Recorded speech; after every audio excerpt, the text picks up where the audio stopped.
Hello, Gemini. Welcome po sa inyong reading. This is for May 24 to May 27. So for those of you po na bago dito sa channel, napadaan po, don't forget to click the subscribe button, smash the like button, comment below if you resonate, and hit that notification bell. Kung gusto niyo pong sumali sa ating live session sa kabilang channel po yun, that is Babaylan TV. Meron din po tayo dong mga readings, no? So, kung gusto niyo rin pong tignan, no? That's Babaylan TV. So, gems, kung di po kayo hindi nyo, no, ma-tsempohan ang ating live sessions, well, pwede naman po kayong magtanong dito sa video na ito sa YouTube, sa comment section po, as long as the question is answerable by yes or no. No? Gems, kung feeling ninyo is hindi po kayo masasatisfied sa yes or no, no, meron po tayong form.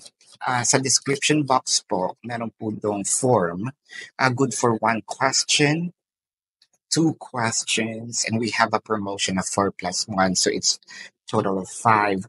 And all you just have to do is to click the link, no? You will be routed to my website, and dun sa form, no? Type in your question and then click submit. Don't forget to follow the instructions. And kung gusto niyo pong mag-avail ng ating private reading, nasa description box din po iyon. So Gemini, no? I want you to know that this is a general reading. So, Gems, magsimula na tayo. Gemini, I think na medyo mahaba-haba na itong relasyon nyo ng person mo. I feel like meron kayong separations dito, whether it is physical or energetic, no? Ang nakikita ko naman kasi dito, hindi nyo kaya, no, na itapon na lang ang relasyon ng basta-basta, no? With all the ups and downs, ngayon pa ba, di ba? I think meron na ditong mga nabuong mga pangarap. Nag-grow na kayo, no, sa isa't isa.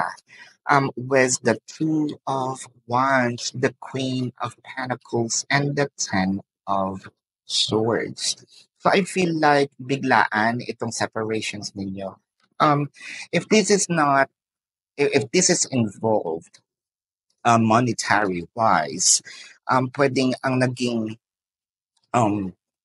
separation ninyo or cause ng separation is nawalan ng time sa isa't isa, no?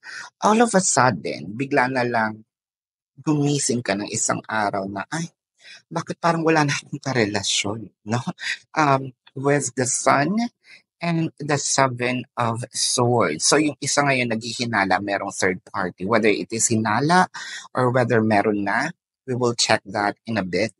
So parang sabi niyo, meron na yatang third party or may nanggugulo. With the Six of Swords and the King of Wands. So sabi naman kasi ng person mo, wala. Pero bakit ayaw mong maniwala? Yun ang naging problema. Kasi kung sinasabi niyang wala, sa'yo naman, bakit nawawalan ka ng time? Wala namang nagbago. So nasaan ang disconnect, no? With the Page of Pentacles, the Fool card, and the Ace of Pentacles. I feel like meron ka pa naghihinalaan dito, parang bagong tao. It's either bagong kaibigan, bagong katrabaho, with the Fool card. For some reason, you also have checked, no, this person's profile, or either see na kakasama ito sa picture. I don't know if this is insecurity, but I don't think that it is.